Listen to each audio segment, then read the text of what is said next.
ലിജോയുടെ സ്ഥിരം പടമാണ്. പൊളിറ്റിക്സ് റിലീജിയനെല്ലാം ഉണ്ട്.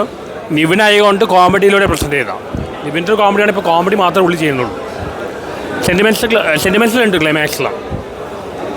പിന്നെ നിവിൻ മറ്റേ അൻസരാജ് കോമ്പിനേഷൻ ശരിയാവുന്നില്ല.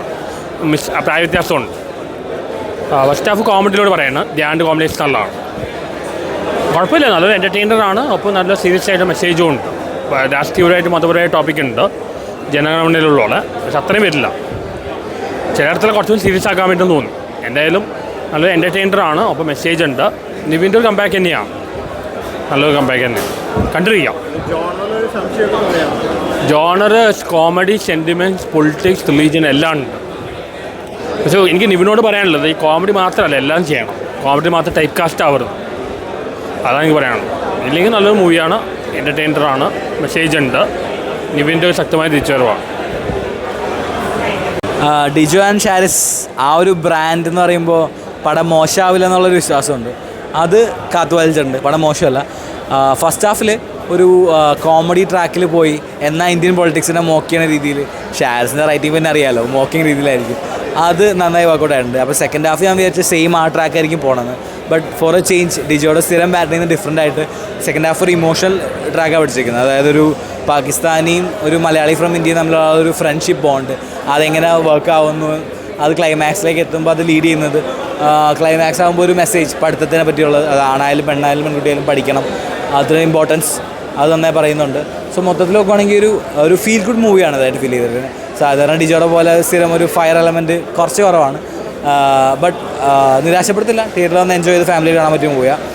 നിവിൻ്റെ സ്ട്രോങ് ഏരിയാസ് എന്ന് പറഞ്ഞാൽ കോമഡിയും ഈ പറയുന്ന ഇമോഷനുമാണ്. അത് രണ്ടും നന്നായി വർക്കൗട്ട് ആയിട്ടുണ്ട്. നിവിൻ ധ്യാൻ കോംബോവും നല്ല രസമുണ്ടായിരുന്നു. Not the best work from Sharis and Dijo, but it's a good one. കണ്ടിരിക്കാവുന്നതാണ്. പടം ഒരു ഗംഭീര അനുഭവമാണ്. കാരണം നമ്മൾ ഉദ്ദേശിച്ച ഒരു കംപ്ലീറ്റ്ലി ഒരു കോമഡി ട്രാക്കിലുള്ള സിനിമയല്ല. കാരണം നിവിൻ പോളിയും ധ്യാനും ഉദ്ദേശിക്കുമ്പോൾ ആ രീതിയിലാണെന്ന് പറയും. പക്ഷേ ഒരു ശക്തമായ ഒരു മെസ്സേജ് ഈ സിനിമയിലുണ്ട്. കാരണം ഈ ഡയറക്ടറുടെ മുൻപടങ്ങളെ നമുക്കറിയാം, ജനഗണമനായാലും ക്വീനായാലും അതിൽ ശക്തമായ ഒരു പൊളിറ്റിക്കൽ മെസ്സേജ് ഉണ്ട്. പക്ഷേ അത് എൻ്റർടൈനർ ആവുകയും ചെയ്യും. ആ ഒരു രീതിയിലാണ് ഈ സിനിമ. ഈ സിനിമയ്ക്കെതിരെയുള്ള നെഗറ്റീവ് വരാൻ കൂടുതൽ സാധ്യത എനിക്ക് തോന്നുന്നു. ഈ സിനിമ കണ്ടിട്ട് കുറേ പേരുടെ മനസ്സിൽ ഇത് കൊണ്ടിട്ടുണ്ടാവും. നമ്മളിങ്ങനെയാണോ എന്ന് ചിന്തിക്കുന്ന ഒരു എന്തായാലും ഈ സിനിമയ്ക്കെതിരെ നെഗറ്റീവ് വരും. അവർ നെഗറ്റീവ് ഓപ്പണായിട്ട് പറയുന്നതും ഇഷ്ടപ്പെട്ടവർ ഇഷ്ടപ്പെട്ടെന്ന് ഓപ്പണായിട്ട് പറയുന്നതും തന്നെയാണ് ഈ സിനിമയുടെ വിജയം. അത് കളക്ഷൻ റെക്കോർഡുകൾ ഭേദിക്കുന്ന രീതിയിലായിരിക്കില്ല. ഈ സിനിമയുടെ വരുംകാല ചർച്ചകൾ അത് പ്രൂവ് ചെയ്യും. കാരണം അധികം ചർച്ച ചെയ്യപ്പെടാൻ സാധ്യതയുള്ള അതിഗംഭീര ഒരു മൂവിയാണ് മലയാളി ഫ്രം ഇന്ത്യ. ജോണറിലൊരു സംശയം ഉണ്ടായിരുന്നു. പക്ഷേ ജോണർ അതുകൊണ്ട് തന്നെയാണ് അവരെ വെളിപ്പെടുത്തിയിട്ടില്ല. അവരൊരിക്കലും ഇതൊരു കോമഡി സിനിമയാണെന്ന് പറഞ്ഞിട്ടില്ല. പക്ഷേ അതിൻ്റെ സബ്ജക്റ്റ് വളരെ സിമ്പിളായിട്ട് വന്നിരിക്കുന്നത്, മെസ്സേജ് വളരെ സ്ട്രോങ് ആയിട്ടാണ് വന്നിരിക്കുന്നത്. ജനഗണമനയുടെ ഡയറക്ടർ വരുമ്പോൾ നമുക്ക് പ്രതീക്ഷിക്കാമല്ലോ, ആ രീതിയിലുള്ളൊരു പൊളിറ്റിക്കൽ സട്ടയർ ഇതിനകത്ത് വന്നിട്ടുണ്ട്. പക്ഷേ നിവിൻ പോളിയുടെ രീതിയിലുള്ള കോമഡി പ്രതീക്ഷിക്കുന്നവർക്ക് ആ രീതിയിലുള്ള കോമഡിയും വന്നിട്ടുണ്ട്. അപ്പോൾ ജനറിൻ്റെ ഒരു പ്രത്യേക ജനറിൽ പെടുത്താൻ പറ്റില്ല ഒരു ജനർ മിക്സപ്പാണ് ഇത്. ഒരു പൊളിറ്റിക്കൽ സട്ടയർ എന്ന് വേണമെങ്കിൽ വിശേഷിപ്പിക്കുക, പൊളിറ്റിക്കൽ ഇമോഷണൽ സറ്റയർ എന്ന് വേണമെങ്കിൽ നമുക്കതിനെ പറയാം. ജേണർ എന്തും ആയിക്കോട്ടെ, നമ്മൾ ആ പടത്തിൽ ഇൻവോൾവ് ആകാൻ പറ്റി. ലാഗ് തീരെ ഇല്ലാത്ത രീതിയിൽ അതിഗംഭീരമായിട്ട് എൻജോയ് ചെയ്യാൻ പറ്റി. Thank you. ഇത് പടം പറയുവാണെങ്കിൽ ഒരു നല്ലൊരു അടിപൊളി മൂവിയാണ്. പിന്നെ ഫസ്റ്റ് ഹാഫ് എനിക്ക് അത്രയ്ക്ക് ഇഷ്ടപ്പെട്ടില്ല. അവിടെ കുറച്ച് ലാഗ് ഉണ്ടായിരുന്നു. കോമഡി മാത്രമുണ്ട്, പക്ഷേ കുറച്ച് ലാഗ് ഉണ്ടായിരുന്നു. പിന്നെ സെക്കൻഡ് ഹാഫ് അടിപൊളിയാണ്. സെക്കൻഡ് ഹാഫിനകത്ത് കുറേ സോഷ്യൽ മെസ്സേജ് ഉണ്ട്. പിന്നെ പാകിസ്ഥാനും ഇന്ത്യ തമ്മിലുള്ള സ്നേഹബന്ധമുണ്ട്. പിന്നെ കോവിഡ് ഉണ്ട്. കുറേ മെസ്സേജസ് ഉണ്ട്. അപ്പം ഓവറോൾ നിവിൻ പോളി ഒരു കമ്പാക്ക്. കാരണം വെച്ചാൽ കോമഡിയിൽ വർക്കൗട്ടായി, എല്ലാം വർക്കൗട്ടായി.